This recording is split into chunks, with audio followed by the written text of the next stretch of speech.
I think it's really important that you understand that when you lose weight and when you start a sort of diet, if you like, it's more about a healthy living, a lifestyle change, than it is anything else. Certainly with me, it's not just, you know, a diet, it's a whole change. There are a couple of things that you need to be aware of, and that is that some weeks you will have bad weeks where you put on weight. As long as you don't put on too much, it's not too bad, and as long as you know why you've put on weight, it's not too bad. But don't forget that you aren't going to lose weight forever and ever and ever. You are eventually going to get to a target weight and hold that weight. You know, these things have to account for life, daily life, you know, and this week has been exceptional because there has been so much to celebrate and so much to do. You know, I've celebrated my birthday, I've celebrated my sister's birthday, I've celebrated the birth, well, 2 births within the family in the past week, and Mother's Day as well. Each one of those usually includes a family function of some kind, which involves food. Oh dear. The thing that you have to remember is, and I expect that I have probably put on 2 pounds maybe. I don't know, because I went to get myself weighed this morning, and the machine that shouts at you in Boots, the one that I always use to get weighed, is out of order. So I may never know. On the upside, you know, I've been doing a lot more walking rather than catching the bus, because I have the time while I'm on holiday to do that. And I'm going to be doing a lot more walking when I get back to work, because it will be time to start going to the allotment after work, and that is a long trek. Anyway, it's over a cuppa time, and my cuppa of the week, here it is, and I don't know if you can see that from there. Ooh, where are we? I'm going the wrong way, aren't I? There we are. Well, anyway, it's a very dark red colour, and it smells almost entirely of cinnamon. I don't know why it is red, because it is in fact Twinings orange, mango and cinnamon, and it's a fruit tea infusion. Now, a lot of these the Twinings ones that are fruit teas smell, oh sorry, you can't see me, can you?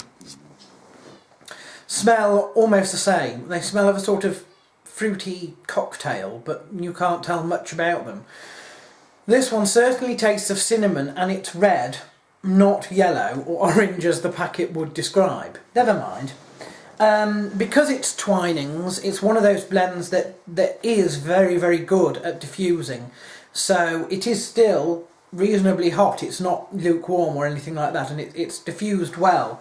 You only get that with extremely good brands of tea, and the problem with Cuppa is that it often specialises in teas, the herbal teas rather than fruit teas, which just don't diffuse very well. They just do not dissolve into water. You have to wait for them. You know, it's not a sign that the brand is bad, but it's using products. It's using very specialist products which take quite a while to diffuse. But these normal fruit teas, if they are not diffusing properly, then it is probably a sign of a bad brand. Anyway, I'm going to try it now and see what I think.